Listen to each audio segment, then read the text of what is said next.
பிரியமான சகோதர சகோதரிகளுக்கு நம்முடைய பிதாவாகிய தேவனோட நாமத்தினாலும் அருமை இரட்சகர் கர்த்தர் இயேசுவோட நாமத்தினாலும் அன்பையும் மற்றும் வாழ்த்துக்களையும் தெரிவித்துக் கொள்கிறேன். அன்பான சகோதர சகோதரிகளே, நாம் தொடர்ந்து பார்க்கிற இந்த முதலாவது வால்யூம் ஸ்டடியை நம்ம தொடர்ந்து பார்க்கலாம். அன்பான சகோதர சகோதரிகளே, ஃபர்ஸ்ட் வால்யூம்ல 10th சாப்டர் 10வது அத்தியாயத்தை நம்ம தியானிச்சு கொண்டு வரோம். இந்த ஒரு முழு அத்தியாயம் தேவனுடைய தெய்வீக திட்டத்துல நிலைகள் குறித்தான சத்தியங்களா இருக்கு. அதாவது பாடத்தோடைய தலைப்பு நம்ம தமிழ்ல வாசிக்கும் போதுன்னு ஆவிக்குரிய மற்றும் மானிட சுபாவங்கள் வெவ்வேறானதும் வித்தியாசமானதும், spiritual and human nature separate and distinct. அதாவது ஆவிக்குரிய சரீரமும் மாம்ச சரீரமும் வெவ்வேறு எனக்கூடிய தலைப்புல நம்ம தியானிச்சு கொண்டிருக்கிறோம். கடந்த வாரம் நம்ம பார்த்த காரியம் என்னன்னு பார்க்கும்போது மார்டாலிட்டி அண்ட் இம்மார்டாலிட்டி, அழியாமை மற்றும் அழியக்கூடிய சுபாவம். அதுல ரொம்ப கீ பாயிண்ட் ஒரே ஒரு விஷயம் என்னன்னா, மார்டாலிட்டி அழியக்கூடிய சுபாவம் அப்படின்னு சொல்லும் போது ரசன் கொடுக்கக்கூடிய வார்த்தை அது லயபிலிட்டி டு டெத் அப்படின்னா சாக வாய்ப்பு இருக்கு, தவிர அது செத்து போனோன்னு தேவன் என்ன பண்ணலைங்க, சிருஷ்டி செய்யல. மனுஷன் தேவன் இந்த பூமியை மனுஷனை சிருஷ்டி செய்யும் போது அவன் சாகணும் அப்படின்னு அவர் என்ன பண்ணலைங்க, சிருஷ்டி செய்யல. ஆனா மார்டல் பீயிங், அதாவது சாக வாய்ப்பு இருக்கக்கூடிய சிருஷ்டிகளுக்கு மரணம் என்னக்கூடிய ஒரு அபாயம் இருக்கு. ஒருவேளை தேவனுடைய கொள்கையை அவங்க கீழ்ப்படியலைன்னா சாவாங்க. அப்படி இல்லைன்னா நித்தியத்துக்கும் அவங்க என்ன பண்ணலாம், ஜீவனோட இருக்கலாம். இதுதான் நம்ம கடந்த வாரம் பார்த்த ஒரு முக்கியமான பாயிண்டா இருந்தது நம்ம பார்த்தோம். அன்பான சகோதர சகோதரிகளே, அதை தொடர்ந்து இந்த நாள்ல நம்ம பார்க்கக்கூடிய விஷயம் என்னன்னு பார்க்கும்போது ஒரு ஆதார வசனத்தை நம்ம வாசிக்கலாம். ரோமர் 9ஆம் அதிகாரம் 20ஆம் வசனம். அப்படியானால் மனுஷனே தேவனோடு எதிர்த்து தர்க்கிக்கிற நீ யார்? பாருங்க, மனுஷனே தேவனோடு எதிர்த்து நீ தர்க்கிக்கிறவன் யார்? Who art thou that repliest against God? தேவனுக்கு எதிராக தர்க்கித்து நிற்கிறவன் நீ யார்? இது மனுஷனை பார்த்து கேட்கக்கூடிய கேள்வி. ரோமர் 9ஆம் அதிகாரம் 20ஆம் வசனம். இன்னைக்கு நம்ம பார்க்கக்கூடிய தலைப்பு இந்த வால்யூம் ஸ்டடியில இதுதான். அன்பான சகோதர சகோதரிகளே, பேஜ் நம்பர் 187 187 இன் இங்கிலீஷ். தமிழ்ல நம்ம பார்க்கும் போதுங்க 232வது பக்கத்துல இருந்து நம்ம தியானிக்கலாம். சரி, ரசல் ஏன் இந்த ஒரு பாயிண்ட இந்த ஒரு பாடத்துக்குள்ள கொண்டு வரணும்? இந்த ஒரு ஆதாரம் வசனமே பார்க்கும்போது மனுஷனுக்கு எதிரா, அதாவது தேவனுக்கு எதிரா மனுஷன் குரலை உயர்த்தி பேசும்போது தேவன் சார்பில் வரக்கூடிய பதில் என்னன்னா, நீ யார், என்ன நீ கேள்வி கேட்கறதுக்கு நீ யார்? தேவன் கொடுக்கக்கூடிய பதில். இந்த ஒரு தலைப்புல ஏன் இந்த ஒரு பாடத்தை நம்ம பார்க்கிறோம்? அதாவது இந்த ஒரு பாடம் நம்ம பார்க்கும்போது வால்யூம் ஸ்டடியில ஒவ்வொரு சுபாவத்தை குறித்து பார்த்து நிற்கிறோம்.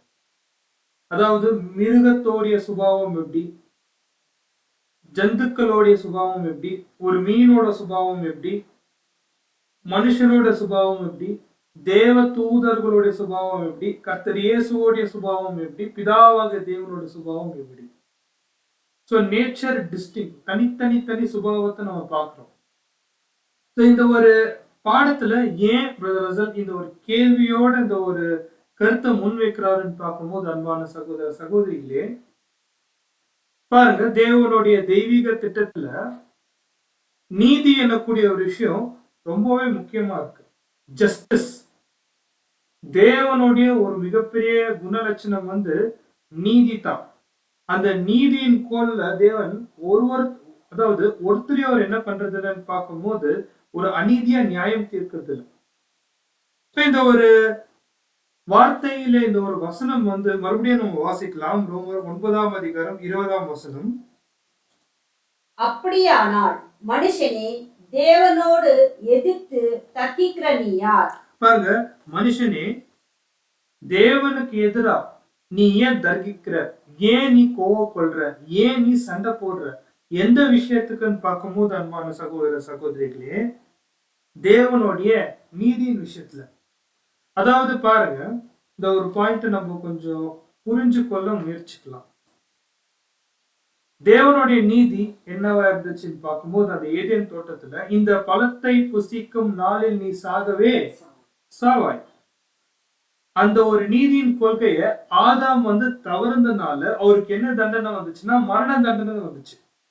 அப்படின்னா ஆதாம் வந்து செத்துட்டார், ஜீவனை இழந்து போயிட்டார். சோ இந்த ஒரு பாயிண்ட நம்ம முன் வைக்கும் போது பொதுவா தேவனை நோக்கி இந்த மனுக்குலம் என்ன சொல்ல ஒரு வாய்ப்பு இருக்குன்னு பார்க்கும்போது பாருங்க, ஒரு எக்ஸ்ட்ரீம் கண்டிஷன்ல மனுஷன் என்ன கேட்குவாருன்னா தேவனை பார்த்து, நீ ஏன் என்ன படிச்ச, நான் இப்படி சாகத்துக்கு தான் நீ படிச்சீங்களா, நான் இப்படி கஷ்டப்படணும் தான் நீங்க படிச்சீங்களா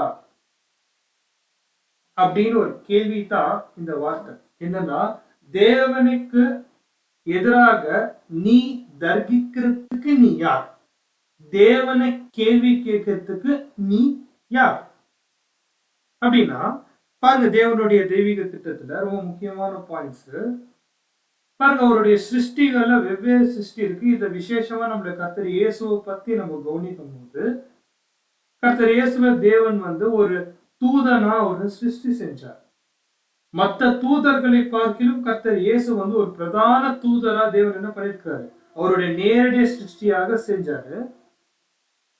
ஒரு காலகட்டத்துல மனுஷனா தேவன் மாத்தினாரு.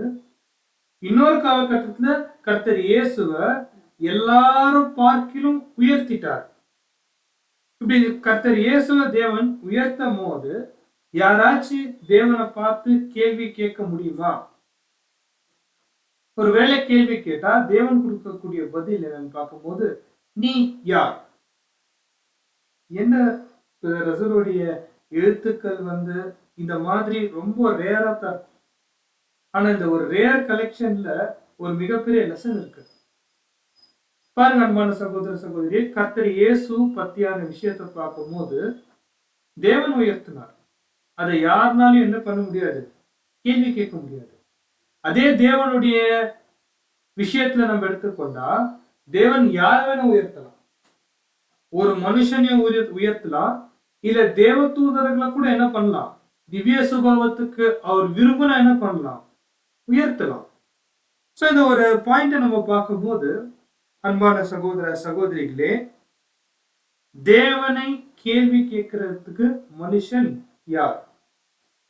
சரி, ஏன் இந்த ஒரு பாயிண்ட நம்ம ஸ்ட்ரெஸ் பண்ணி பார்க்கணும்னு பார்க்கும்போது அன்பான சகோதர சகோதரிகளே, பாருங்க, இது வந்து நீதி சம்பந்தப்பட்ட ஒரு விஷயமா இருக்கு, ஜஸ்டிஸ் சம்பந்தப்பட்ட ஒரு விஷயமா இருக்கு. தேவன் ஒரு விஷயத்த செய்யறார்னா அது நீதியா தான் இருக்கும். கர்த்தர் இயேசுவ தேவன் உயர்த்தினார்னா அதுல ஒரு நீதி இருக்கு. சாத்தான கீழே விழ வச்சார்னா அதுல ஒரு நீதி இருக்கு. மனுக்குலம் அவங்க பழத்தை புசிக்கிற நாள் சாகவே சாகுவாய்ன்னு சொல்லும் போது அங்க ஒரு நீதி இருக்கு. அந்த நீதியில வந்து மனுஷன் அதுல யாருன்னா இருக்கிறவரோட சிருஷ்டி, அந்த நீதிக்கு எதிரா யாருனாலும் என்ன பண்ண முடியாது, கேள்வி கேட்க முடியாது. காரணம் என்னன்னு பார்க்கும்போது தேவன் யார், அதுதான் ரொம்ப முக்கியம். அவர் சிருஷ்டிகர், அவர் ஒரு கிரியேட்டர். அவருடைய சிருஷ்டிப்புல வந்து தேவன் என்ன பண்றாருன்னு பார்க்கும்போது எல்லாரையும் வந்து ஒண்ணு போல சிருஷ்டிக்கல. உதாரணத்துக்கு நம்ம எப்படி சொல்லலாம்னு பார்க்கும்போது, கர்த்தர் இயேசுவ தேவன் திவ்ய சுபாவத்துல உயர்த்திட்டார். அதனால தேவனுடைய பார்வையில வந்து மனுஷன் ரொம்ப தாழ்வாவும், மிருகம் வந்து அதுக்கும் கீழேயும் அந்த மாதிரிலாம் தேவன் என்ன பண்ணல, அந்த மாதிரிலாம் தேவன் யோசிக்கல. எந்தெந்த நிலையில தேவன் சிருஷ்டி செஞ்சாரோ அந்தந்த நிலையில அதை வச்சு பார்க்கிறார். அப்படின்னா இந்த ஒரு பாடத்துல நம்ம என்ன சொல்ல முடியாதுன்னு பார்க்கும்போது, கர்த்தர் இயேசுவை நீங்க உயர்த்துனீங்களே, அதே போல எல்லா சிருஷ்டிகளும் நீங்க உயர்த்துங்கன்னு தேவனை நம்ம என்ன பண்ண முடியாதுன்னா கேள்வி கேட்க முடியாது. ஏன்னா தேவனுடைய தெய்வீக திட்டத்துல அவருடைய சிருஷ்டியில தேவன் எப்படி உருவாக்கிக்கிறாருன்னு பார்க்கும்போது ஒவ்வொரு சிருஷ்டியும் வெரைட்டியா உருவாக்குகிறார். ஒவ்வொரு சிருஷ்டிக்கும் தனித்துவமா அவர் என்ன பண்ணிருக்கிறாரு, தனித்தனியா வித்தியாசமா வெரைட்டியா அவர் என்ன பண்ணிருக்கிறாருன்னு பார்க்கும்போது சிருஷ்டி செஞ்சிருக்கிறார். அதுல சில சிருஷ்டிகள் எப்படி இருக்குன்னு பார்க்கும்போது அனிமேட் பீயிங் அப்படின்னா உயிர் உள்ள சிருஷ்டியா இருக்கு, உயிர் உள்ள ஜீவனா இருக்கு. சில சிருஷ்டிகள் எப்படி இருக்குன்னு பார்க்கும்போது உயிர் இல்லாத ஜீவனா இருக்கு. உதாரணத்துக்கு ஒரு வசனம் வாசிக்கலாம். சங்கீதம் 19:1, புக் ஆஃப் சாம்ஸ் 19:1, சங்கீதம் 19:1.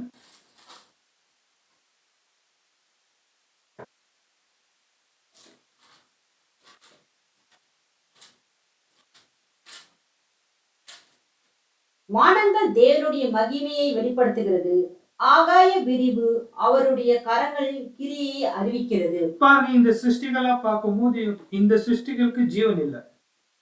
அதாவது ஆகாய விரிவுகள், நட்சத்திரங்கள், ஆகாய மண்டலங்கள், இதுக்கெல்லாம் ஜீவன் இல்லை. ஆனாலும் அது எவ்வளவு பிரம்மாண்டமாக்குதுன்னா மனுஷன் அதை வர்ணிக்க முடியாத அளவுக்கு தேவனுடைய கை வேலையா இருக்கக்கூடிய இந்த சிருஷ்டிகளை பார்த்து பிரமிப்படையும்.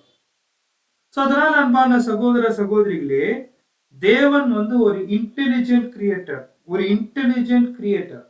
அந்த இன்டெலிஜென்ட் கிரியேட்டர் ஒவ்வொரு விஷயமும் அவருடைய கிரியேஷன் எல்லாமே எப்படி இருக்குன்னு பார்க்கும்போது அவர் சிருஷ்டி செஞ்ச ஒவ்வொரு சிருஷ்டியும் ரொம்பவே அறிவுபூர்வமா இருக்கு.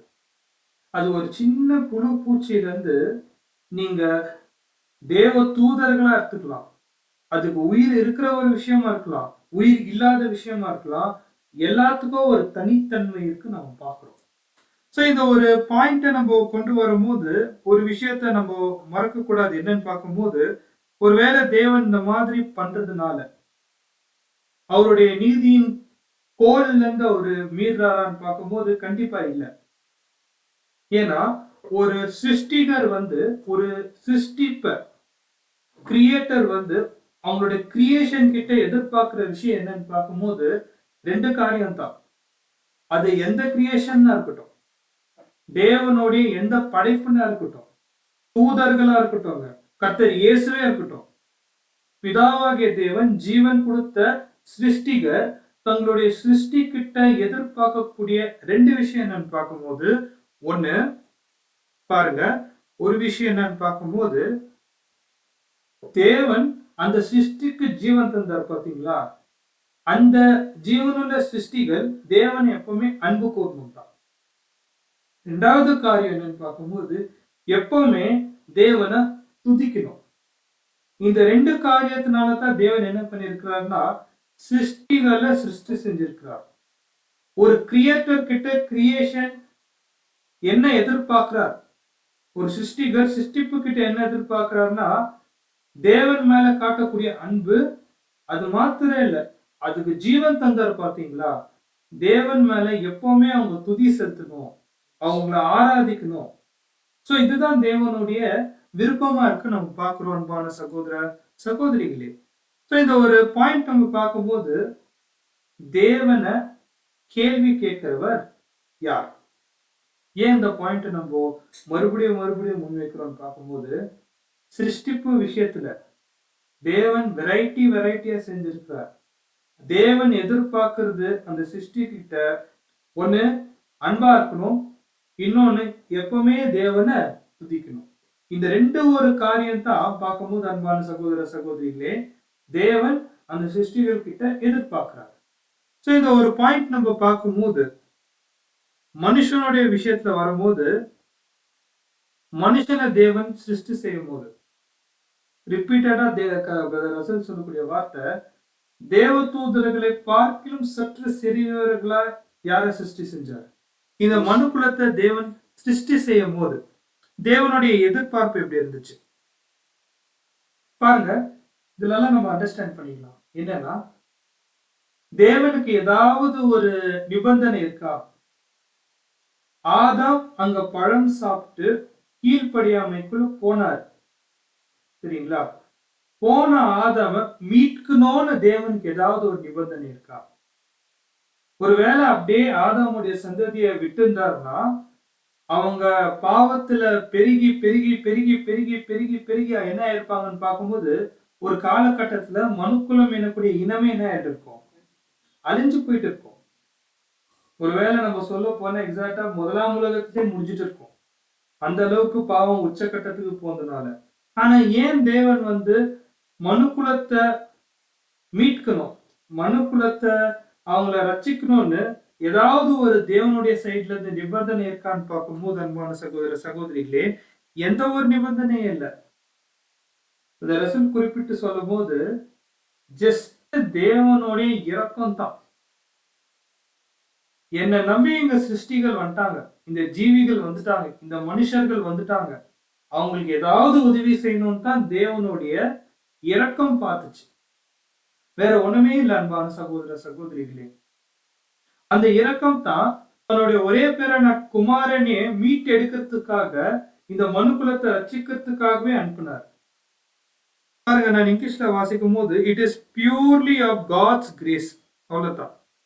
That angels are by nature a little higher than the men, and it is also God's favor that Lord Jesus and his bride becoming partaker of divine nature. அப்படின்னா தேவனுடைய கிருபை தான், அவருடைய சின்ன இரக்கம் தான், அவருடைய சிருஷ்டிப்புல ஒவ்வொரு சிருஷ்டி இப்படி இருக்கணும், ஒவ்வொரு சிருஷ்டி எப்படி இருக்கணும் அப்படின்னு தேவனுடைய கிருபை தான். அதுலயும் விசேஷமாக கர்த்தர் இயேசுக்கு ஒரு மனவாட்டி அவங்க திவ்ய சுபாவத்துக்கு அழைக்கப்படுறதே யாருடைய கிருபைன்னு பார்க்கும்போது தேவனுடைய கிருபை தான். ஏன் இப்போ ஒரு பாயிண்ட் ரசல் குறிப்பிடுறாருன்னு பார்க்கும்போது அன்பான சகோதர சகோதரிகளே பாருங்க, இந்த ஒரு விஷயம் மனுக்குலத்தை ரட்சிக்கணும்னு எந்த ஒரு அவசியமும் இல்லை. ஆனாலும் தேவன் அவருடைய தெய்வீக திட்டத்துல இந்த ஒரு காரியத்தை கொண்டு வரார் அப்படின்னு சொல்லும் போது இந்த ஒரு வாய்ப்பு, திவ்ய சுபாவத்துக்கு போகக்கூடிய வாய்ப்பு, இந்த ஒரு அழைப்பு எந்த அளவுக்கு நம்ம மேன்மையா பார்க்கணும் அவ்வளவுதான் விஷயம். எந்த ஒரு நிபந்தனையும் இல்லை. ஏன்னா சிருஷ்டிகர்த்தர் பிதாவாகிய தேவன் நினைச்சார்னா அவர் இந்த பூமியை ஒரே செகண்ட் அழிச்சிட்டு பொடி பொடியா ஆக்கிட்டு இன்னொரு பூமியை சிருஷ்டி செஞ்சுக்க முடியும். யாருமே ஒரு கேள்வி கேட்க முடியாது. அவருடைய நீதிக்கு முன்னாடி யாருமே நிக்க முடியாது. ஆனாலும் அவருடைய தயவு, அவருடைய ஃபேவர் இந்த மனுக்குலத்துல இருந்ததுனாலதான் மனுக்குலம் ரட்சிக்கப்படணும் அப்படின்னு ஒரு தயவு காட்டுனதுனால்தான் கர்த்தர் இயேசுவே இந்த பூமிக்கு வந்தாரு. நமக்கு அந்த ஒரு பரம வாய்ப்பு ஈவா கிடைச்சது நம்ம பார்க்கிறோம்.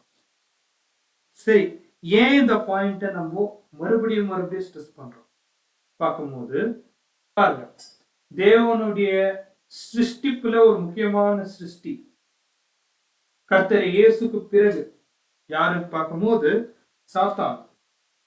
அவருடைய நிலை எப்படி இருந்துச்சுன்னு பார்க்கும்போது ஏசாயா 14:14 நம்ம வாசிக்கலாம். ஐசாயா 14:14. நான் மேகங்களுக்கு மேலாய் உன்னதங்களில் ஏறுவேன், உன்னதமானவருக்கு ஒப்பாவேன் என்று நீ உன் இருதயத்தில் சொன்னாயே. நான் மேகங்களுக்கு மேல் ஏறுவேன், உன்னதமானவருக்கு ஒப்பாவேன், அவருக்கு ஒப்பாவேன், பிதாவாகிய தேவனுக்கு ஒப்பாவேன்னு சாத்தான் நினைச்சிட்டார். அந்த பெருமனால் என்ன ஆயிட்டாருன்னு பார்க்கும்போது அப்படியே கீழே விழுந்தார். அதனால்தான் கர்த்தர் இயேசு ஒரு வார்த்தை என்ன சொல்றாருன்னு பார்க்கும்போது லூக்கா எழுதிய சுவிசேஷம் 14ஆம் அதிகாரம் 11ஆம் வசனம் வாசிக்கலாம்.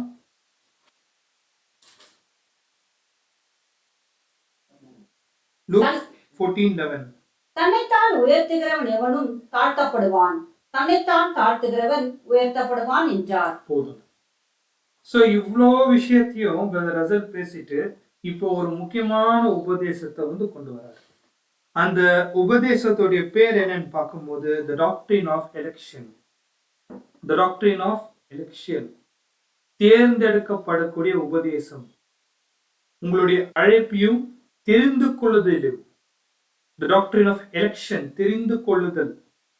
இந்த ஒரு காரியத்தை அவர் வந்து ஸ்ட்ரெஸ் பண்றதுக்கு தான் மனுஷனை பார்த்து கேள்விக்கு தேவன் வந்து, அதாவது மனுஷன் வந்து தேவன் கிட்ட எந்த ஒரு கேள்வியும் என்ன பண்ண முடியாது, கேட்க முடியாது. அவர் நீதிக்கு எந்த ஒரு கேள்வியும் கேட்க முடியாது. காரணம் என்னன்னு பார்க்கும்போது இந்த டாக்டரின் ஆஃப் எலெக்ஷன், தேவன் ஒருத்தரை தெரிந்து கொள்றாரு பாத்தீங்களா, அழைக்கிறாரு, தெரிந்து கொள்றாரு, சூஸ் பண்றாரு. இந்த ஒரு உபதேசத்தை வந்து புரிய வைக்கிறதுக்கு தான் தேவனுடைய நீதியை ஃபர்ஸ்ட் ரசல் என்ன பண்றாருன்னா கிளியர் பண்றாரு. எந்த ஒரு நிபந்தனையும் இல்லை, வெறும் தேவனுடைய இறக்கம் தான். இப்போ என்ன பண்ணலான்னு பார்க்கும்போது இந்த ஒரு டாக்டரின் ஆஃப் எலெக்ஷன் பத்தி நம்ம கவனிக்கிறோம். தெரிந்து கொள்ளப்படக்கூடிய உபதேசம். சன்பான சகோதர சகோதரிகளே, தேவனுடைய தெய்வீக திட்டத்துல அழைக்கப்பட்டவர்கள் அநேகர், தெரிந்து கொள்ளப்பட்டவர் சிலர். அந்த சிலர் பத்தி தான் நம்ம என்ன பண்ண போறோம்னு பார்க்கும்போது தியானிக்க போறோம். மூணாவது நிலை இருக்கு, உண்மை உள்ளவர்கள் வெகு சிலர். ஆனா இந்த தெரிந்து கொள்ளப்படுறோம் பாத்தீங்களா, இது ரொம்ப முக்கியமான ஒரு காரியம் தேவனுடைய தெய்வீக திட்டத்துல. பாருங்க அன்பான சகோதர சகோதரிகளே, தேவன் ஒருத்தரை தெரிஞ்சு கொள்ளணும்னா அது தேவனுடைய சாய்ஸ், அது தேவனுடைய விருப்பம்.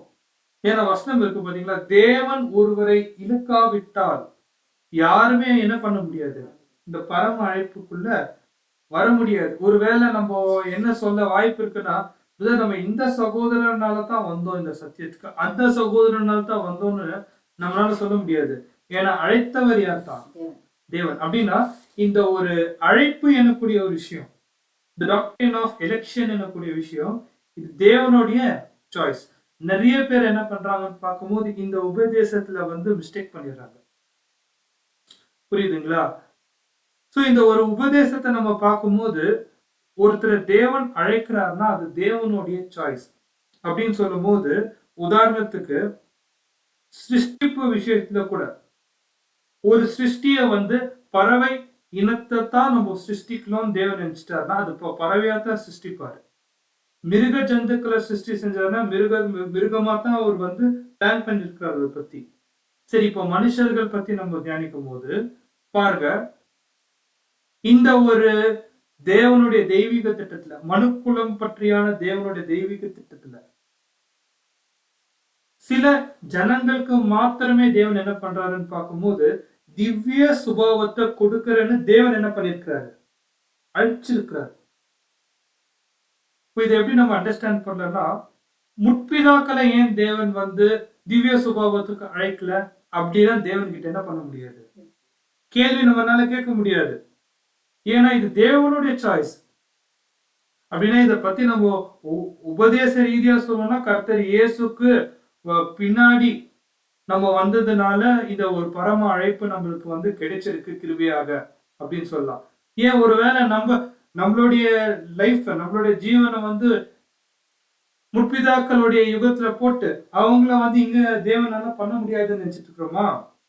பண்ண முடியும். ஆனா தேவன் ஏன் நமக்கு இந்த ஒரு வாய்ப்பு கொடுத்திருக்கிறார், ஏன் நமக்கு இந்த ஒரு அழைப்பு கொடுத்திருக்கிறார்னா, நம்ம ரொம்ப வித்தியாசமானவங்களா, நம்ம ரொம்ப பிரம்மாண்டமானவர்களா, இல்ல நம்ம ரொம்ப ஸ்பெஷலா, சிறந்தவர்களா அப்படின்னு ஒரு கேள்வி கேட்டா எதுவுமே கிடையாது, எதுவுமே கிடையாது. நம்ம ஜஸ்ட் எவ்வளவு நார்மல்னா நார்மலோட நார்மலான ஜனங்க. இது சுத்தம் தேவனுடைய கிருபை தான். இந்த ஒரு பாயிண்ட்ல அவங்க என்ன சொல்றாங்கன்னு பார்க்கும்போது, தேவனோட சிருஷ்டியில எந்த நிலையில நீங்க எடுத்துக்கொண்டாலும் அந்தந்த நிலையில அது அப்படித்தான் இருக்கணும் தேவன் நிர்ணயிச்சிட்டு இருந்தாருன்னா அது அந்த ஒரு நிலையில திருப்திகரமா இருக்கும். ஒருவேளை நம்ம என்ன பண்ண முடியாதுன்னு பார்க்கும்போது, நான் இந்த ஒரு பரம அழைப்புல நான் வந்திருக்கிறேன், நான் ரொம்ப பெரியவன், மத்தவங்க எல்லாம் ரொம்ப சின்னவங்க, முற்பிதாக்கள்லாம் நம்மளுடைய பார்க்கிறோம் சின்னவங்க அப்படின்னு நம்மளால என்ன பண்ண முடியாது, சொல்ல முடியாது. ஏன்னா தேவன் தான் அந்தந்த நிலைகளை அவர் என்ன பண்ணிருக்கிறாரு, ஏற்படுத்தி வச்சிருக்கிறாரு. சகோதர சகோதரிகளே, சரி, இந்த ஒரு பாயிண்ட நம்ம தியானிக்கும் போது என்ன ரிசல்ட் சொல்ல வர அப்படின்னா, தேவனுடைய தெய்வீக திட்டத்துல தேவன் உயர்த்தக்கூடிய அந்த ஒரு திவ்ய சுபாவம், அது அழியாமை, அது அவங்களுக்குள்ள ஜீவன் எப்பவுமே இருக்கும். இந்த சுபாவத்துக்கு ஒருத்தர் உயர்த்துறாருன்னா தேவன் எதிர்பார்க்கிற ஒரு மிக முக்கியமான குணலட்சணம் என்னன்னு தெரியுங்களா? தேவன் மனுஷன் கிட்ட, விசேஷமாக இந்த அழைப்புல இருக்கிறவங்க கிட்ட எதிர்பார்க்கிற ஒரு குவாலிட்டி மனத்தாழ்மை. தேவனே, என்னால ஒண்ணுமே இல்லை, இது முற்றிலும் உங்களுடைய சுத்த கிருபை. சிருஷ்டிகர் கிட்ட நம்ம சரண்டர் ஆகுறது தவிர வேற வழியே இல்லை. அன்பான சகோதர சகோதரிகளே, சோ இந்த ஒரு பாயிண்ட நம்ம பார்க்கும்போது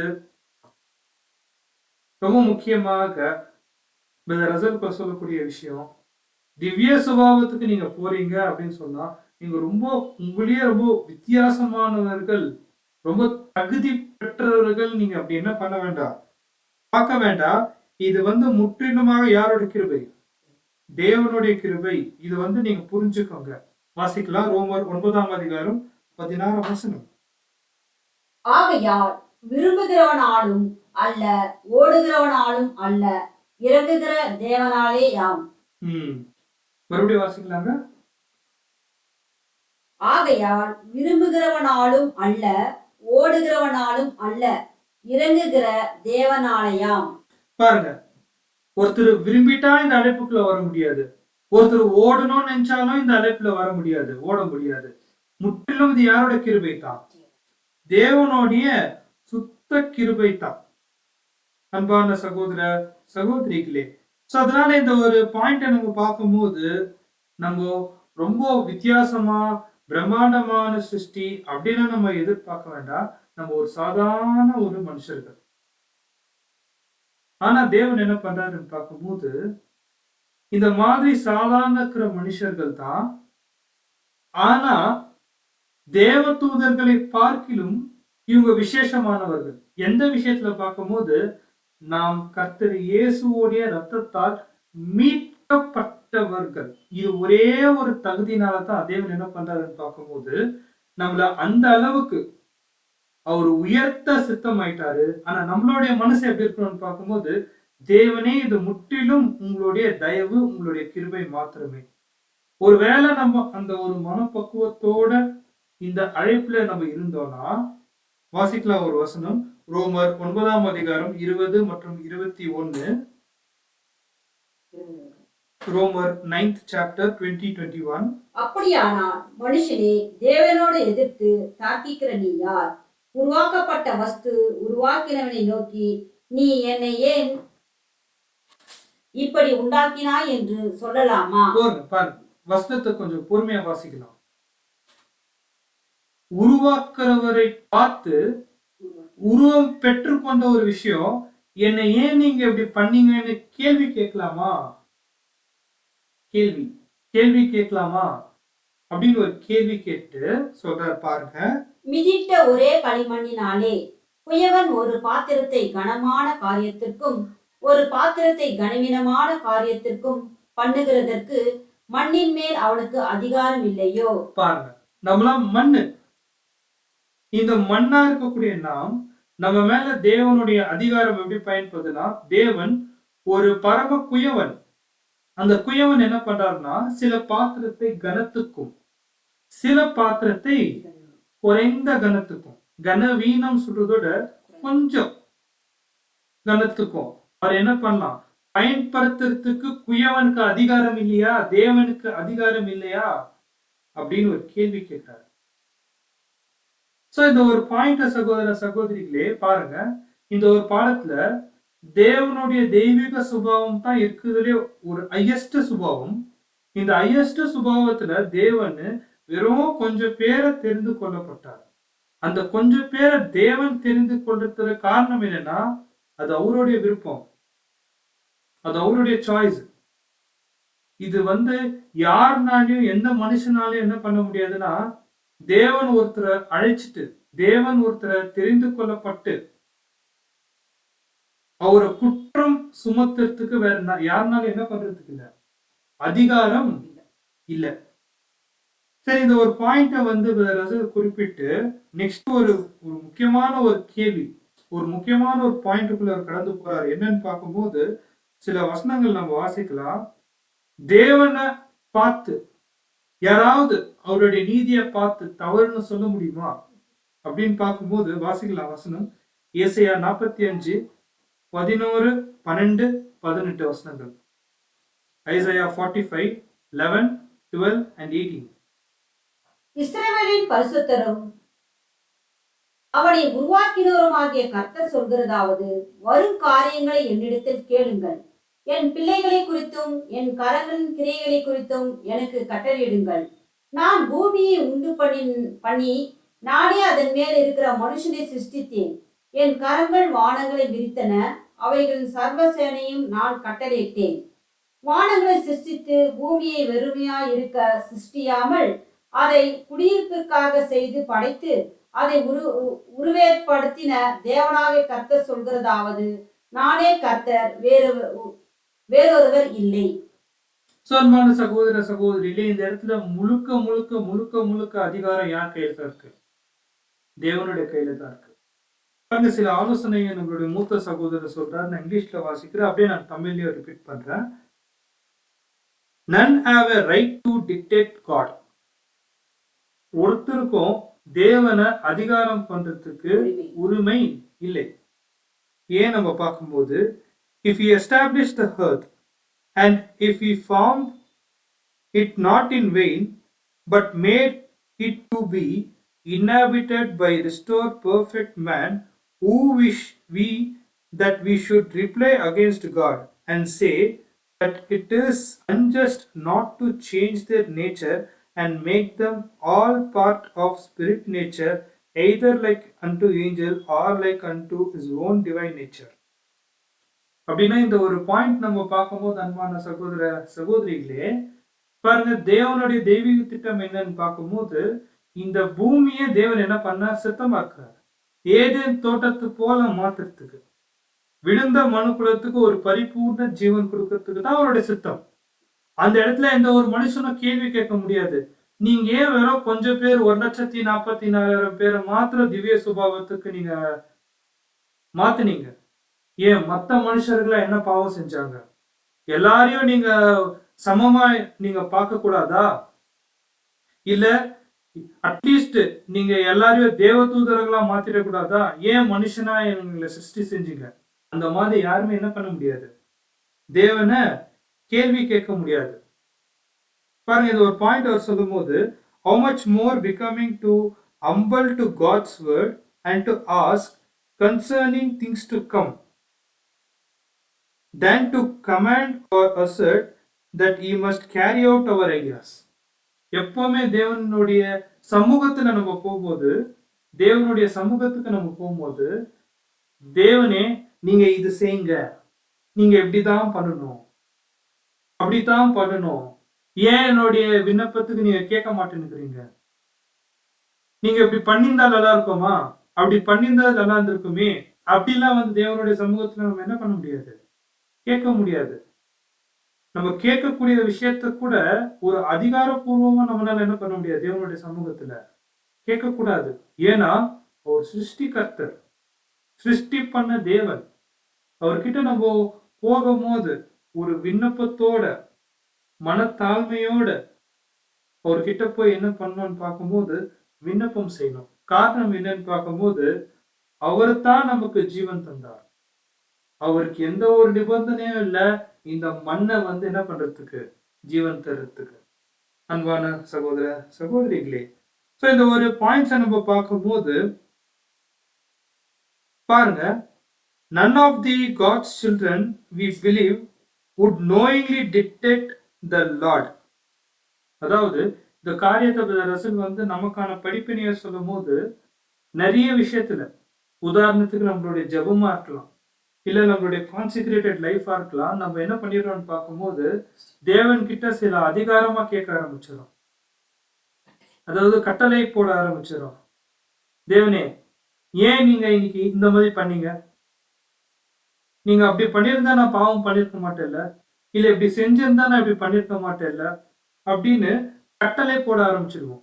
அதாவது இந்த ஒரு விஷயத்த ரசல் குறிப்பிடும் போது தேவனுடைய பிள்ளைகள் வந்து அவங்க என்ன பண்ண மாட்டாங்கன்னா தெரிஞ்சு பண்ண மாட்டாங்க.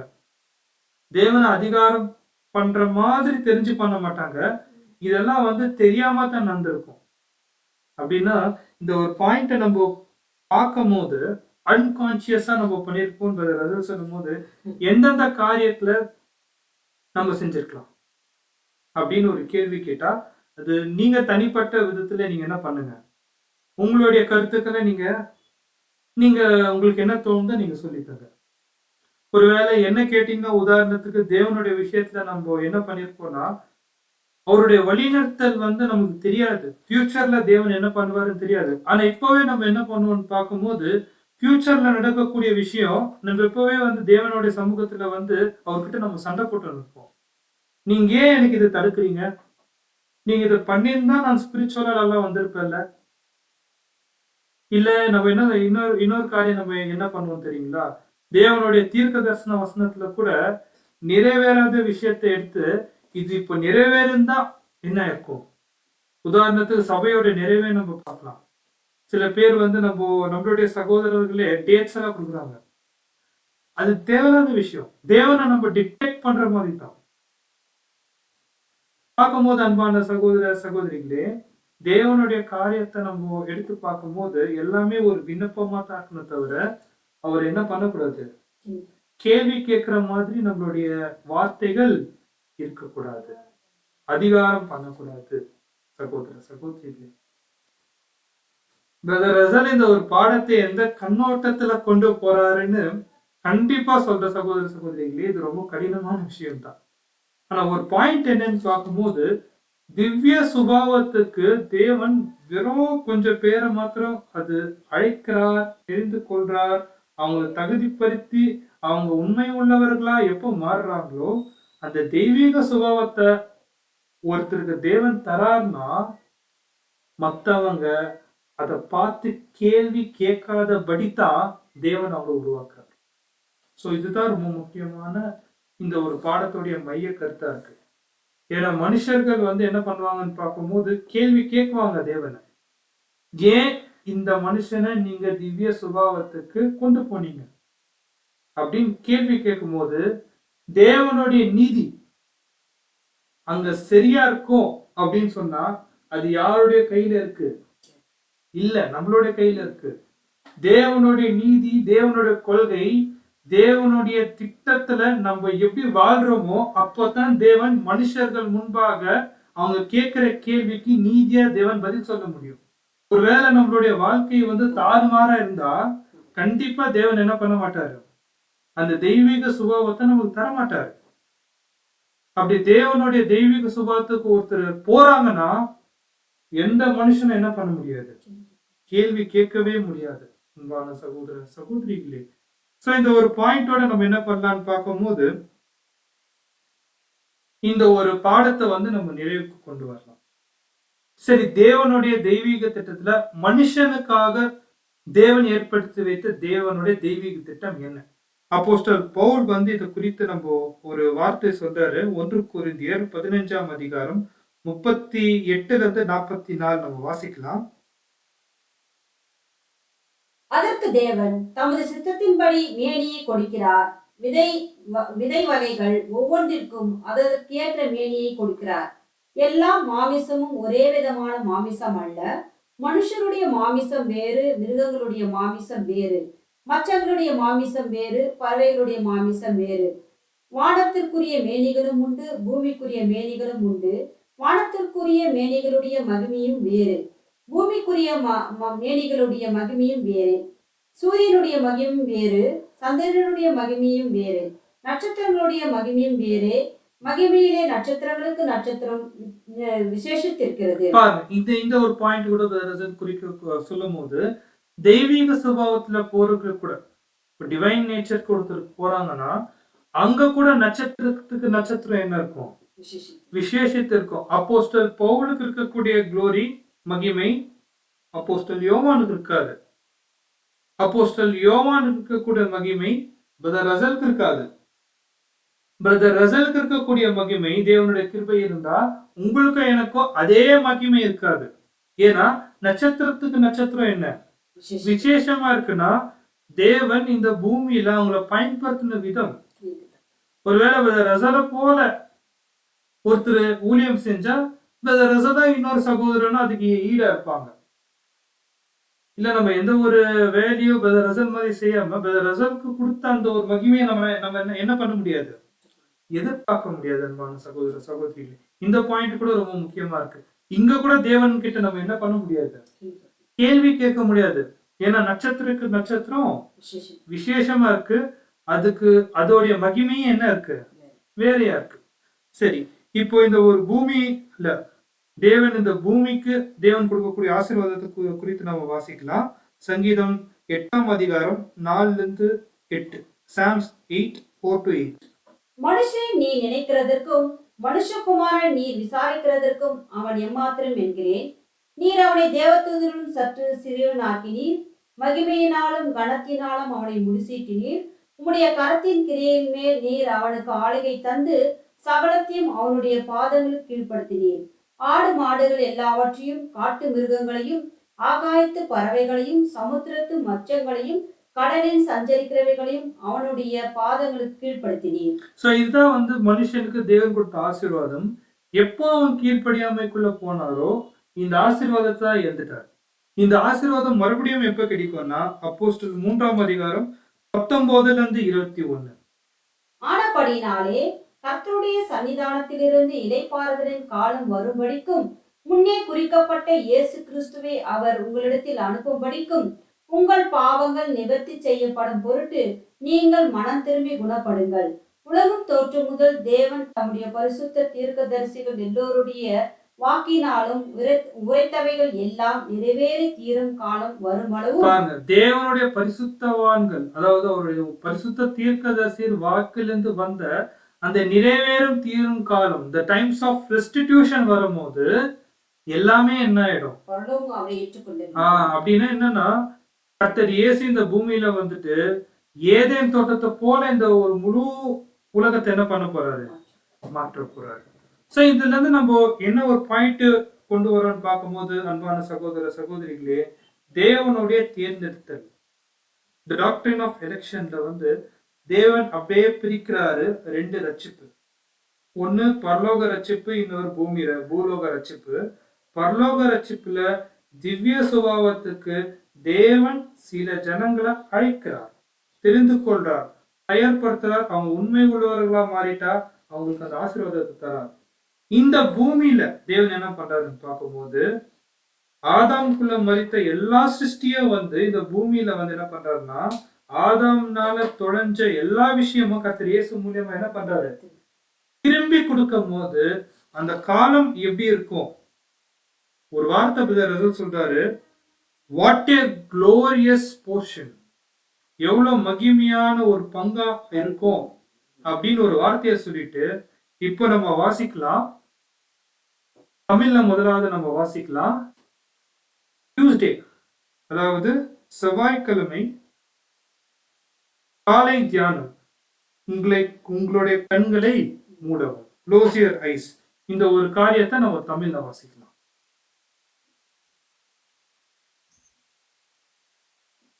உன்னுடைய கண்களை மூடி ஒரு நிமிடம் உன்னுடைய கண்களை மூடி பாவத்தினால் இன்னும் நடைபெற்று கொண்டிருக்கும் துன்பம், சீரழிவு, விசனம் மற்றும் கவலைகள் அனைத்தையும் உன்னுடைய கண்களுக்கு முன்பு நிறுத்தி உன்னுடைய மனக்கண்களின் முன் பரிபூர்ணமான பூமியின் மகிமையை நிறுத்திவாயாக. பாவத்தின் ஒரு சிறு கரை கூட புதிய சமுதாயத்தின் அமைதியையும் சமாதானத்தையும் கெடுக்காது. ஒரு கேடான சிந்தனையோ அன்பற்ற பார்வையோ வார்த்தையோ இருக்காது. ஊற்றை போல் சுரக்கும் அன்பும் மற்றவருக்கு சிநேகமும் மறுமொழியிலும் உதாரண குணமும் அங்கே இருக்கும். வியாதி அங்கே இருப்பதில்லை. வலியோ வேதனையோ அழிவோ அதற்கான பயமோ அங்கே இருப்பதில்லை.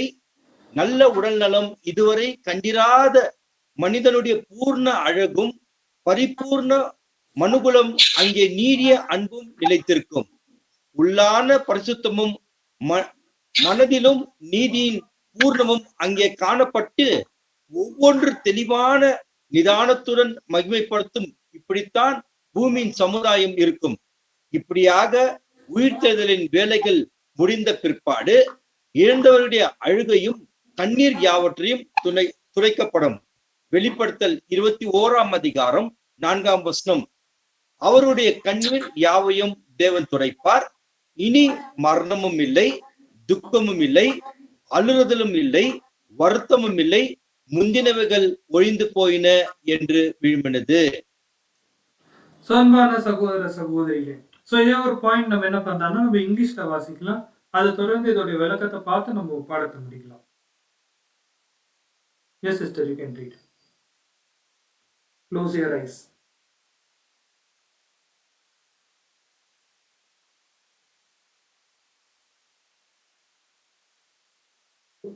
Sister? Yes, brother? Yeah. Can you read? Yeah, I'll read. Yes, yes.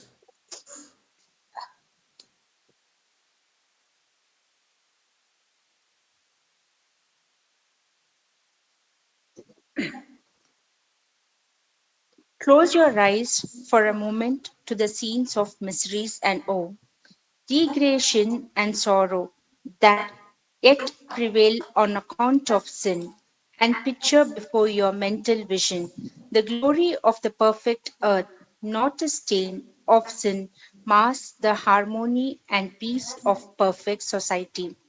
Not a bitter thought, not an unkind look or word. Love will welling up from every heart meets a kindred response in every other heart, and benevolence marks every act.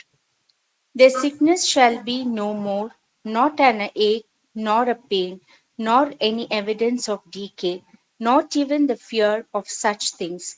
Think of all the pictures of comparative health and beauty of human form and feature that you have ever seen, and known that perfect humanity will be still suppressing loveliness,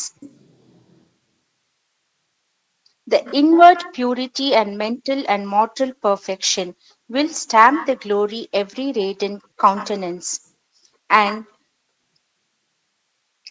such a earth's society be, and weeping bereaved ones will have their tears all wiped away, when thus they realize the resurrection work is complete. Thank you, sister. அன்பான சகோதர சகோதரிகளே, இந்த பாயிண்ட்ல நம்ம என்ன ஒரு காரியத்தை பார்க்கிறோம்னா, மனுஷன் தேவனுக்கு முன்பாக எந்த ஒரு கேள்வியும் கேட்க முடியாது. காரியம் என்னன்னு பார்க்கும்போது, தேவன் இந்த பூமியை ஏதேனா சிருஷ்டி செய்யும் போது அந்த சமுதாயம் எப்படி இருக்கும்னு இந்த ஒரு சின்ன வரிகள்ல ரசல் என்ன பண்றாருன்னா கிளியரா ஒரு விவரிச்சு சொல்றாரு. இப்ப அடுத்த வாரம் நம்ம என்ன பார்க்க போறோம்னா, மனுஷன் யாரையோ தேவனை பார்த்து கை நீட்டி சொல்லிடக்கூடாது. என்னன்னா, இவங்களை ஏன் நீங்க தெய்வீக சுபாவத்துக்கு உயர்த்தினீங்க. அடுத்த வாரம் நம்ம என்ன பார்க்க போறோம்னா, சபை அழைக்கப்பட்டவர்கள், தெரிந்து கொள்ளப்பட்டவர்கள், உண்மை உள்ளவர்கள் இருக்கக்கூடிய சபையுடைய தகுதி, அவங்க இந்த அழைப்புல எப்படி போராடுவாங்க, இந்த அழைப்பை எப்படி அவங்க உறுதியா பிடிச்சு கொள்வாங்க, தேவனுடைய நீதியோ அன்பை எப்படி நிலைநிறுத்துவாங்க, அந்த தேவன் எதிர்பார்த்த அந்த உயர்ந்த ஸ்தலமா இருக்கக்கூடிய அந்த நிலையா இருக்கக்கூடிய திவ்ய சுபாவத்துக்கு எப்படி கடந்து போவாங்க, இதனால பூமியில இருக்கக்கூடிய சகல ஜனங்களுக்கு எப்படி ஆசீர்வாதம் வரப்போகுது, இதுதான் நம்ம அடுத்த வாரம் பார்க்க போறோம். தேவன் தாமே ஆசீர்வதிப்பாராக. பொறுமையோட கேட்ட அன்புக்குரிய சகோதர சகோதரிகளுக்கு கிறிஸ்து இயேசுக்குள்ளாக என்னோட அன்பின் வாழ்த்துக்களை தெரிவித்துக் கொள்கிறேன். ஆமீன்.